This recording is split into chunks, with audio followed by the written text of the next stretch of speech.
Our next speaker is Dr. James Sherley, who's the founder and director of the Massachusetts stem cell biotechnology company, Asymmetrex.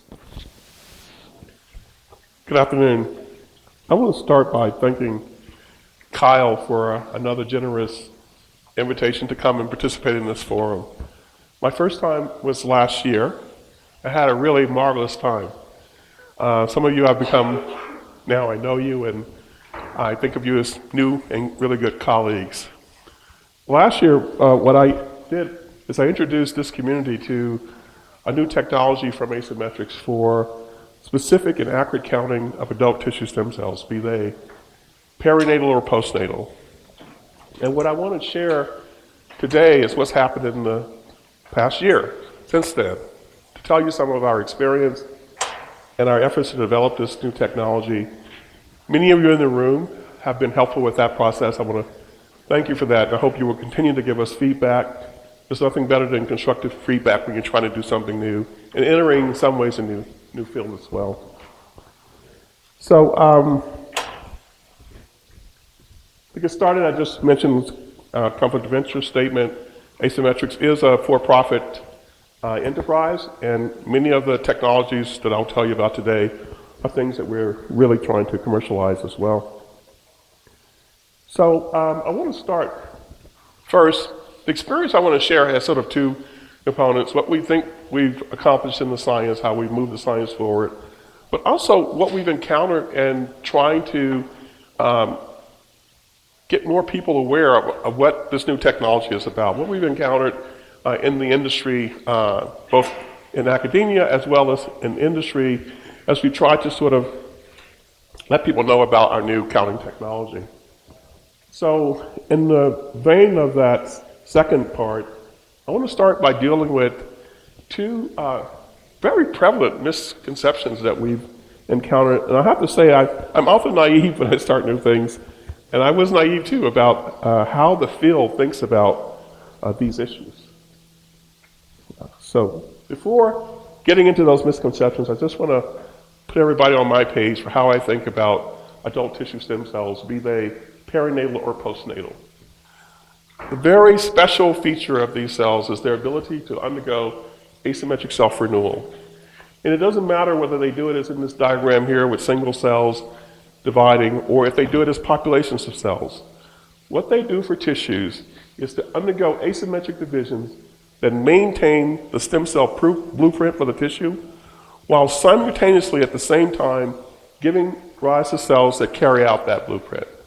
Those cells can be called transient amplifying cells or committed progenitors when they still have the ability to divide. But with few exceptions, those cells go on to make differentiated mature cells, which often stop dividing. And this paradigm underlies most of the tissues that we refer to as tissues having adult tissue stem cells, both perinatal and postnatal. And it is the basis for everything that we do at Asymmetrex. So I want to frame the first misconception that we've encountered with this question, and it sounds like this: adult stem cell preparations are homogeneous? And it would be nice if they were, because it would make counting really easy. There'd be no need for the technology I'm going to tell you about today, because if they were homogeneous, you just get out your best cell counter, your hemocytometer, your automated counter, you just count, your stem cell number. But if you think about the background for getting stem cells into culture, we start in tissues where they are rare. And in general, if you go across many different tissues, this frequency of stem cells in tissue can vary from anywhere from 1 in a few thousand to 1 in a few 100,000. So it's not really plausible to think that if you take an isolation of tissues and put it into a culture, into a vessel, that the stem cells will be homogeneous. They will be heterogeneous. They will be a small fraction of the starting cells. Now, there are some procedures that are around for enriching the number of stem cells that we start out with, but in the best cases, those give you stem cell fractions of a few percent, and some of the best reported maybe 20% of the cells. So this misconception is actually quite prevalent, though, that people think that these primary preparations of cells are homogeneous. And I hope I can convince everybody in this room to get up to speed, remind ourselves that they are not. And this is part of what creates the counting problem for us. Because the reality is our preparations of cells, whether we're doing experimental science or trying to do new forms of clinical medicine, the reality is the stem cells are a low fraction of the total. Now, this problem can be worse if you're trying to manufacture stem cells. Because if you let these cells undergo conditions where you can culture them, it turns out that the default for the stem cell is to do asymmetric division, which keeps its number relatively constant while it gives rise to more of its progeny cells. So these expanded cultures will have even fewer stem cells, and it may explain some of the things that Rusper talked about earlier in terms of how these stem cell fractions seem to lose their stemness with time. And so it's entirely possible to do expansion long enough to end up with cultures that we think are homogeneous stem cells, and there may not be a single stem cell there. This is a problem that we face in the industry and in the field. Now, I want to talk a little bit about more emphasis on how that can come about by stem cells just being themselves in culture. And the other reason for doing this is because our counting method is based on this understanding of the problem. So consider any epithelial primary tissue that you were to dissociate and put into culture. You'll start out with rare stem cells. These are these half bivalent cells here. And there'll be some transient amplifying cells and even some differentiated cells. Now, in this scheme I've shown you here, the starting initial stem cell fraction is 1 in 5. Now, if we put that in culture and let it go for about 4 cell generations, we will, and these, we call these turnover units. It's the number of cells that a stem cell lineage produces before they undergo differentiation. The terminal division number is how many divisions it takes, and these units we refer to as turnover units. Just for example, I've made this a division number of 3, so after 3 divisions you start making these non-dividing cells, which will accumulate in culture until they die. So just by letting the culture generate the cells that it's capable of generating, since there's not a lot of increase in stem cell number because of the asymmetric self-renewal division, the stem cell fraction will drop in this example to 1 in 30, just in the first 4 days of culture. Now, if we then split and make 3 new cultures for our expansion, on average, those new cultures will get 1/3 of this, which means their stem cell number will go down. On average, they'll pick up another stem cell and some of these cells here. And that stem cell is still capable of generating that turnover unit over and over again. And so those new cultures will fill up, depending on how long we wait. And now our stem cell fraction is 1 in 64. Okay? Now, we're going to make 9 flasks now, so we do another 1/3 split. And now some of the flasks aren't going to get a stem cell at all. And the rest of the cells in that system will go through whatever they're able to accomplish in vitro in terms of finishing up this program, and you'll end up with arrested cultures that don't have any stem cells or very few stem cells at all. Okay. So this is the problem, which is compounded by the second misconception that we have about our so-named stem cell biomarkers. That's what we say they are, that's what they should be, but in fact, there are none that really fit this description fully. All right, and so we can end up with an expanded culture of cells that has stem cell biomarkers where there are no stem cells in the culture. It happens because of this problem here. So, the misnamed biomarkers, they do recognize stem cells. They are expressed on stem cells. We can use those antibodies to isolate stem cells. The problem is not only are they expressed on stem cells, they're also expressed on committed progenitors. And committed progenitors in most situations outnumber tissue stem cells. So you know some of these biomarkers, CD34, CD133, CD90. And the problem here is that when you use them to count stem cells by flow or whatever method you want to use, you're counting primarily committed progenitors. And so if it is the stem cell that matters for whatever effect you're following, you don't have the right denominator. And what our goal has been is to get a better denominator. I just want to mention 2 other assays that are prevalent in our field. that have similar problems. The first one I know this group is familiar with is the coliform unit assay. It has the idea of dissociating tissues into single cells, putting those cells under culture conditions where each cell gives rise to an independent colony, and evaluating the colony to make some statement about the history of that cell. The problem here is that in this assay, a stem cell can give rise to these very complicated, multi-potential colonies, but so can an early progenitor cell. So the early progenitor cell looks pretty much the same, so there's no way to distinguish these two. Now, it turns out that if you really want to do this where you can measure stem cells, you need to do a second step, because this colony right here is not going to give rise to a colony like this ever again, because there are no stem cells there.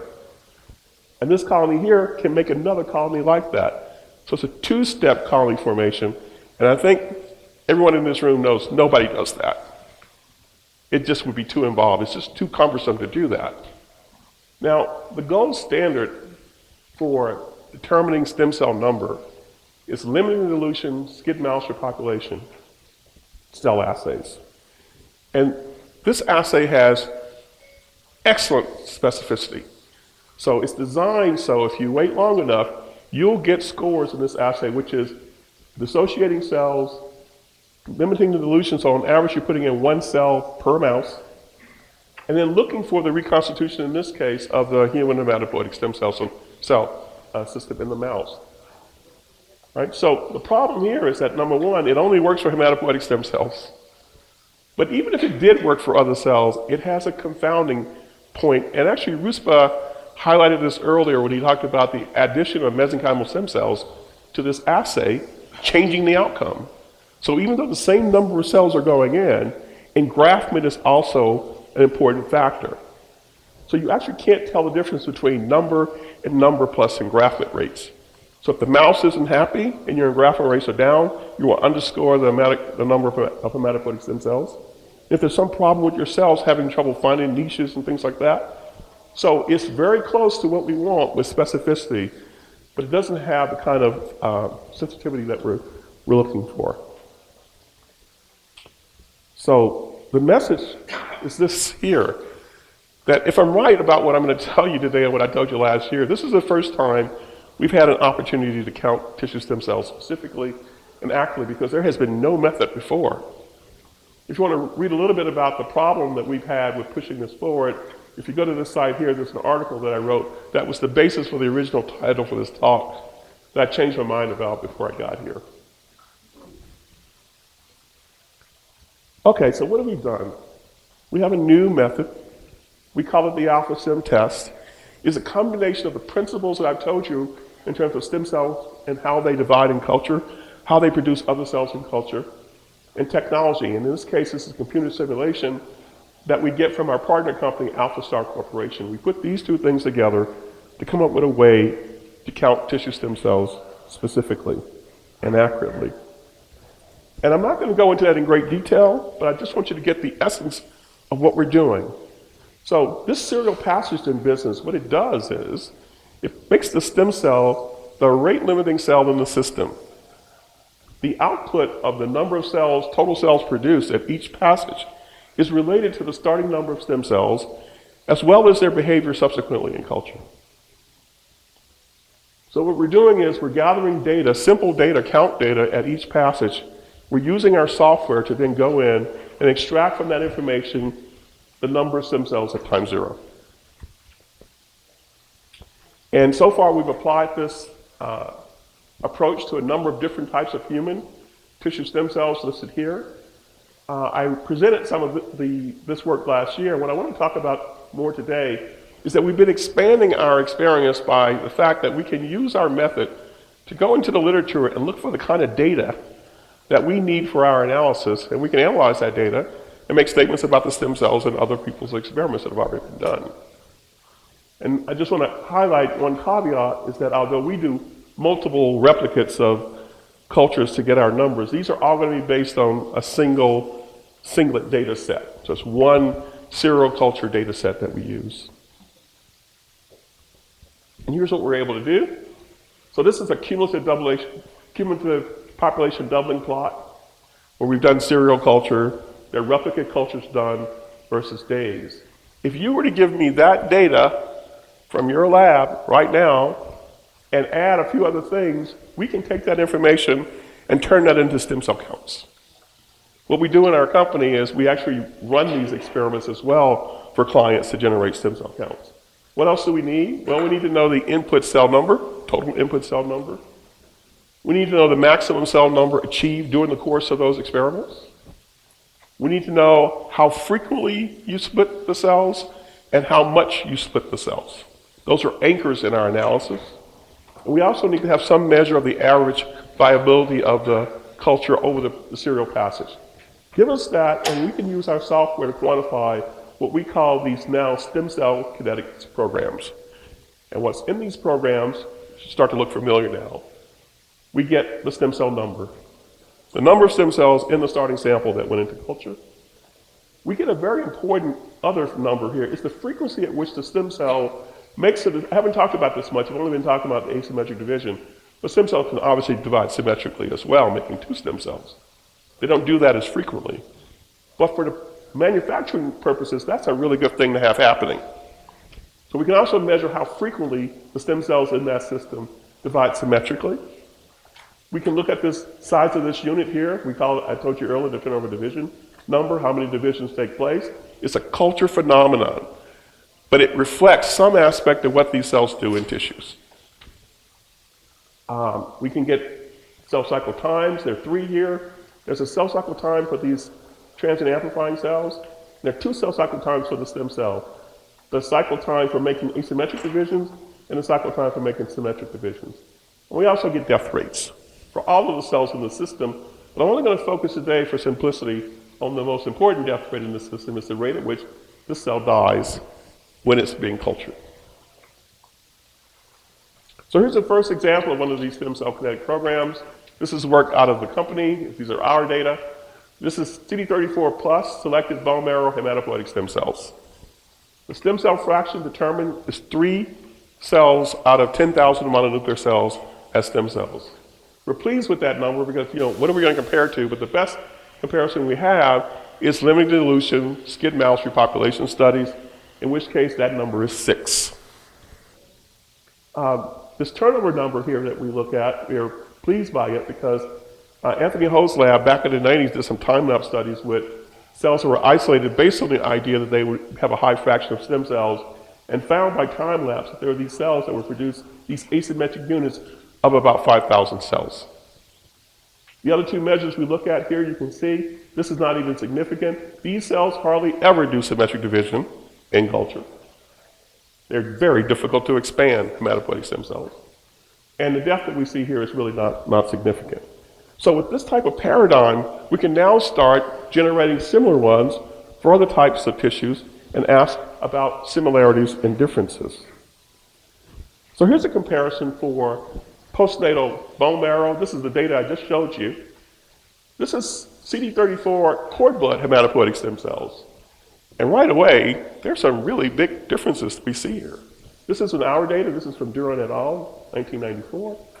800 cells are hematopoietic stem cells by our count out of 10,000. It's a large number. And let me just say, one of the things that we know about cord blood from other types of estimates of stem cell number is that even though there's the problem of not having enough blood in volume, the fractions of stem cells tend to be higher there. The generation times here are different. They're somewhat larger here. There's a much bigger turnover unit here than what we see with the bone marrow cells from postnatal cells. And there's the beginning suggestion that maybe there's some symmetric division happening here at some rate, but again, this number is not significant in our study, and this number is not significant. Now, I'll tell you, you get a number like this, and you've been looking at numbers like that, right away you wonder, maybe this is just an outlier. Well, what we've done is we've looked at other people's data. So this is what I showed you earlier for cord blood. Here's another analysis from an independent group. And you see, if we look at the number of stem cells, again, there's a very high rate of stem cells predicted there for total mononuclear cells. We have similar population doubling times in these systems, and we see very similar rates and sizes of these turnover units. So these are very reasonably consistent with one another, that there are a lot of, in the CD34 fraction, there's a high fraction of cord blood stem cells there, and we have a number for it. Now, one of the things we like to do at every opportunity is to make sure, as best we can with what's available, that we're not really out to lunch on this. And so we can look at specificity, because this paper here, at the same time they did the CD34 positive fraction, they looked at the CD34 minus fraction. Same culture conditions in parallel. So I went too far there. Okay? So this is what I showed you earlier. The previous one is always on the left here. For cord blood, this is the CD34 fraction. This is the CD34 minus fraction. Basically, we don't detect stem cells there. If you're not familiar with this, the idea here is that CD34 antibodies recognize both committed progenitors and stem cells. And so if you do a fractionation with them, you remove the stem cells from the system. And our data are consistent with that. There are some other differences that we see as well, and it's not clear to me whether that means these remaining stem cells are different or we're not even looking at stem cells at all at this point. Now, one of the challenges for this type of survey that we're doing is, you know, I was explaining to my wife the problem. She goes, "Oh, you mean you're comparing apples and oranges?" I said, "No, it's more like we're comparing apples and bananas or apples and lettuce, right? There's a lot of differences here. And so we want to try to find a way to address that in these types of analysis. And some of you have asked me this question. If you're using different culture media, for instance, let alone being in different laboratories, and you have the same number of stem cells, will you get a different number or will you get the same number? So here's an opportunity to show you what the answer to that question is. Again, this is reported data from Pratama et al. So they're interested in comparing sort of conventional media, 10% fetal calf serum, with these synthetic xeno-free media. And so they have one starting sample. We're now talking about amniotic membrane mesenchymal stem cells, so we've switched tissue type and stem cell type. They take one sample, split it, and put it in the two different media and culture it, and they do what we need, which is cumulative population doublings. So here's the data that they get here for the synthetic media, and here's the data that they get for the sort of conventional media. And they're very different plots, okay? So we have the same number of starting sample. The question is, do we see the same number of stem cells with our method? And what else do we learn about why those differences are there? So the short answer is, we get the same number. So within our experimental error, 3.1 per 10,000 in the conventional, 3.6 per 10,000 in the synthetic. So even though those data are quite different, we get the same number for stem cells. And similarly, since they are the same stem cells, one would expect that unless the media is having some major effect, you see the same turnover unit size. And you can see these turnover units are indistinguishable. So what's responsible for the conventional media showing better growth, more population doublings over time? Well, we can see that because this generation time of 6 hours is significantly different than the 9 hours here. So there are more turnover units being produced per unit time, which means there's more population doublings happening in that culture in the same time period. And we also see a significant, though it's a small number, increase in symmetric divisions. And I'll tell you, small increases in symmetric divisions have a big impact on the number of overall population doublings you get, because each one of these is going to give rise to one of these units. Okay, so that gives us some confidence that we can actually do these types of survey analysis and learn something useful. A couple more slides I want to show you here. So we're now moving to umbilical cord mesenchymal stem cells. And I know from last year there's a lot of interest in this room in that, why I brought this to show you. All right, so these are two independent reports, one from Gonzalez and one from Majore et al. All right, so they're in different media, but they all have the same thing in common. These are mesenchymal stem cells coming from the umbilical cord in different donors. And they both show this really surprisingly high fraction of stem cells in the starting samples, almost making me have to take back my opening misconception, but not quite. This is only 36%, and that's like 24%. All right, so they have a high number of stem cells there, which is kind of a cool thing, I think. That's probably true in a lot of your samples as well, from the same source of human tissue. Now, they both have large turnover numbers, okay? I haven't actually analyzed yet to see if this is significantly different than, so they're similar in that regard. But what's remarkable about these is this number right here. Their symmetric rate. Statistically significant, 20% of the stem cells in this culture, when they divide, are dividing symmetrically. That's why there's so many stem cells there. And it predicts that if you're thinking about down the road 351, these are the cells we can expand. Right? One of the things about our method is that we can also go back in under these culture conditions that they use, and in the computer we can optimize this to see if we can get this number here to be even higher, and also to see if we can get these cells to be maintained longer to fight against that dilution that takes place because of the symmetric division. Here it's 35%. Right? So it's a really neat finding that we weren't expecting, and that's what this type of tool can do for you. Now, I have one last thing I want to address, and it has to do with another surprising question that we often get. And that question is, as I think about it and process it, it's understandable given that we've been working in a field for a long time without a tool to address this problem. But many people ask me, why do we need to know stem cell number? Why do we need to know stem cell dose? And sometimes I'm flip and I'll just say something like medical practice. I mean, the basic idea is that the way we do medicine, we identify what we think is the key principle, and we treat patients based on dosing that principle. We interpret data based on the dose that we put in. How can we go forward well without knowing the dose of our key principle, the stem cells?